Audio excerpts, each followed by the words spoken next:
So hello and welcome. This is Erica Glessing, and you're joining me on the Erica Glessing Show, where you receive 8 minutes of inspiration each and every day.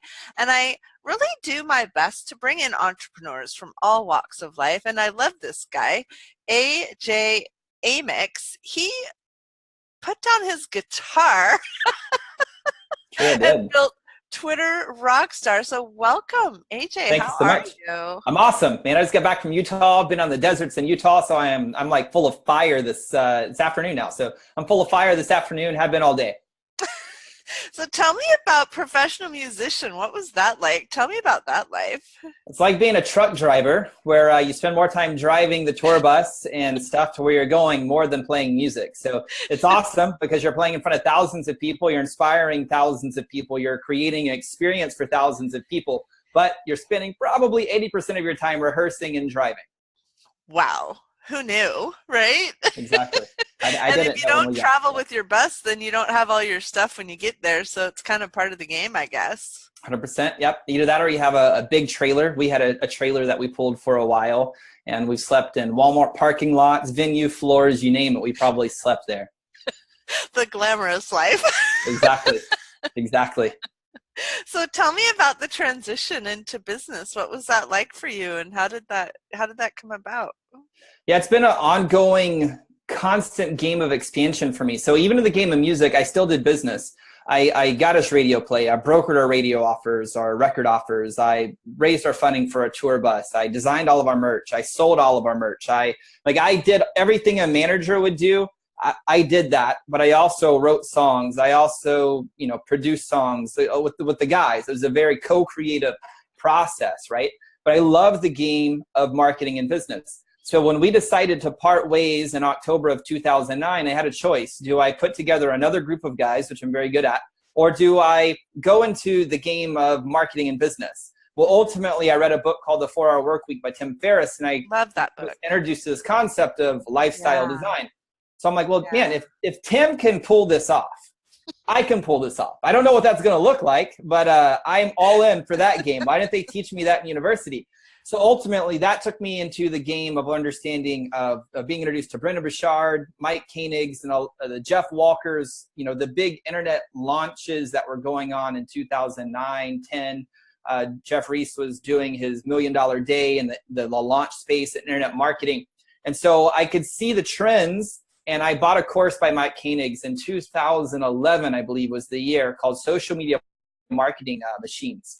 And so I understood if I understood how to use social media to grow a business, then I'd actually have a career because it's always going to be changing. I love the game of marketing. And so I bought that program for $3,000. And I didn't have $3,000 at the time, but they had a 6-month payment plan for $500 a month. So I told myself, if I cannot buy this course, implement the information in it, and make my money back, plus pay for my cost of living, which I was young, I was 25 years old, 24 years old, whatever it was at the time.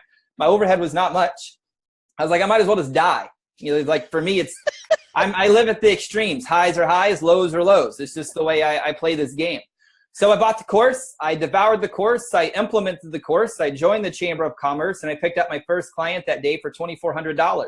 Never looked back, and grew that business to where I had 23 clients on retainers. And then I got burnt out because I didn't understand the game of business. I didn't understand the game of hiring, Okay. firing processes. And I looked at my Everything. vision board one day, and it said the highest achievers have always relied on mentors. And I was like, well, guess it's time for me to have a mentor. And in that moment, the name that popped into my mind was Garrett J. White. He runs a movement called the Wake Up Warrior Movement out in Southern California, and helps thousands and thousands of men. Now, this was prior to Warrior. And so I talked to Garrett. I reached out to him. I met him at Brendon Burchard's event, and there's this something within me. I'm a very gut-driven person. Not everybody's designed that way, but I am. So I listened to it, had a conversation with Garrett, sent him a Facebook message, and said, yeah, man, we connected here at this event. Don't know if you remember me, but here's where I'm at, and this is what I want to accomplish. It looks like you're doing that. Do you even help me?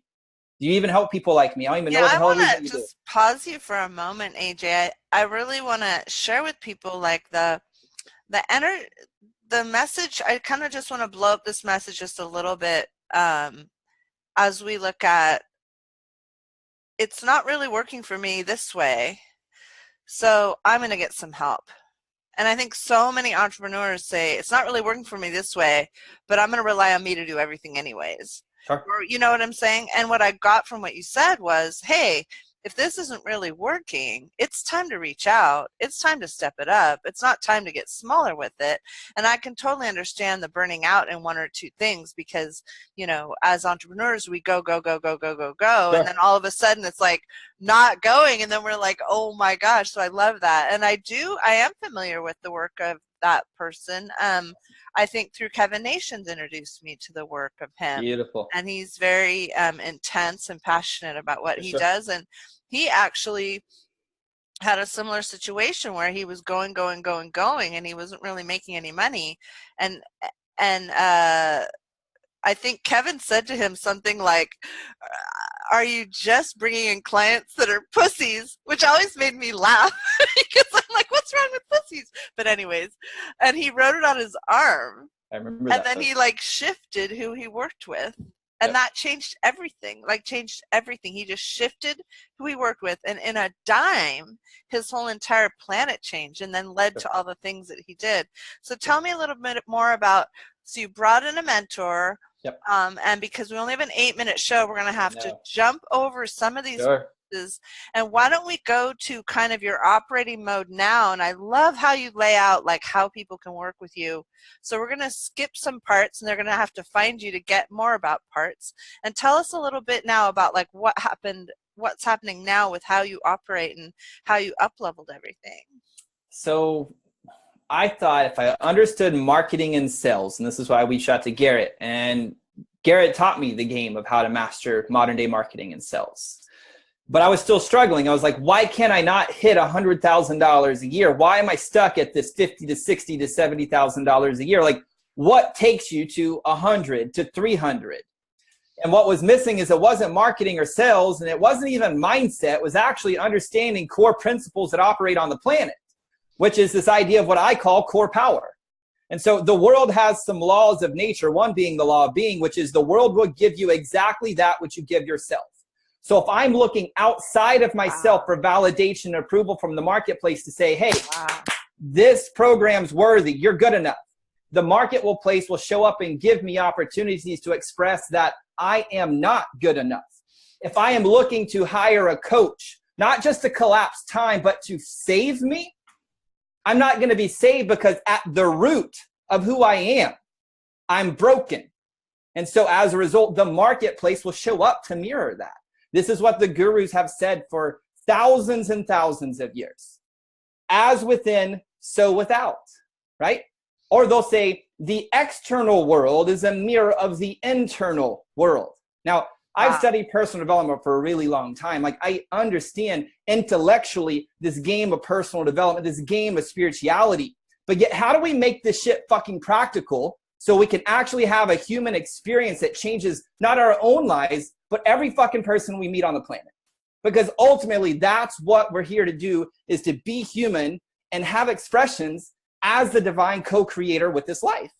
So in order for us to have different fruit, we have to look internally to find what is the root that is being created from. Because if we're creating from, I need validation, at the root, inside your beingness, your soul says, you're not accepting yourself. So we have to breathe. We have to listen and respond to that call to love ourselves, to find that we can approve of that little person with us. And when we approve of that person, we respect that person, we're nurturing that person, and we listen to the calling that's coming through us, and then we go do what's required. Now the whole external game becomes very simple, and boom, 100,000, 200,000, 300,000, 500,000 from this game of what I call thrive. We're thriving rather than I will it my way. I will bend the world to make it what I want. No. That idea of like drive, hustle, grind, there's a time and place for it. But if we're not careful, it will lead you to the stage of burnout. I guarantee you. So we have to be very, very careful and very aware of what is the root in which we're creating from. And just taking it from there, which, by the way, I swear to gosh, I love this. It's like having a pulpit for my podcast. I'm so excited. Yeah. The little ginger fire. Woo, baby, got there. So just tell us one little thing then more of getting to that place of giving yourself permission to be that excellence of you, or to, I got it when you said it. It came out really clear. It was like, how do I give myself permission to see that excellence in me Part before of the it is just validation? that.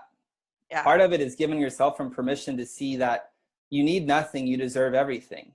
That you do not need to fix everything because you're already whole. But if you see yourself as broken, like, I have to fix this, I shouldn't be angry, I should fix being angry, I shouldn't be fearful, I should fix myself for being fearful. Well, this means at the core we see ourselves as broken. So we have to come into our insight and just breathe and get a place where we can be grounded and centered and pay attention to, are you feeling constriction in your throat or your chest? Because if you are, then this ultimately is sadness. And what are we sad about? And it doesn't mean that you have to fix being sad. It just means sit with being sad. What do you feel like you've lost? It's okay. And whatever it is that you feel like you've been lost, then tell yourself, I see you, I hear you, I recognize you. And it's okay to be sad. And I love you for that. If we're feeling constriction in our bellies, our gut area, then this is fear. Now, fear is a signal. All emotions are messengers, and they're all here to say, hey, pay attention. I'm trying to tell you something, right? Right. So fear is like built in for our survival. So pay attention. Now, there are times when fear serves us, and there's times when fear disempowers us. Yet we have to learn how to align with that truth by recognizing this piece of us that's saying, hey, I need to be loved right now. And then we could either choose to not take action from that fear if it's disempowering or empowering, or if it's disempowering, then maybe we choose to lean into that fear and say, I know you're scared, but I got this. It's okay. And we lean into that fear and push through to create a new reality. Because once we have a new experience, our mindset can no longer discount. You cannot intellectualize breakthroughs. It's the experiential piece that ultimately integrates and changes you at a cellular level, where you have a new reality, where you break through that upper limit, right? If we have tension in the back of our necks or our shoulders, we're looking at anger. Now, anger is not a bad thing. Now, if we're reacting for anger, we're going to hurt some people. But if we pay attention to the message, which is the need for change, then we can internalize and be like, okay, I'm feeling anger. Okay, what am I angry about? Well, I would like to be changed. I'm feeling just that I want to be respected. Interesting. Okay. I respect myself. I love myself. Awesome. Now we can open up and we can dialogue with somebody by speaking the inarguable truth, by saying, hey man, I feel really angry right now. I just feel really disrespected. And I know you're awesome. I know I'm awesome. So I'm just trying to figure out how in the world could we work together to respect you and respect me so we could co-create life together. This place leads to no drama, not coming down into what we call the drama triangle. Instead, it's allowing you to be a co-creator with life to actually create win-wins, which is what we're all here on this planet to do. I could interview AJ Amyx for like a century. So we're going to take a little time out now to close off the podcast, since we've gone over our 8. And we're going to say, AJ, how can we get a hold of you? And I noticed you have some discovery opportunities on your website. So how do we find you, and how can someone connect with you?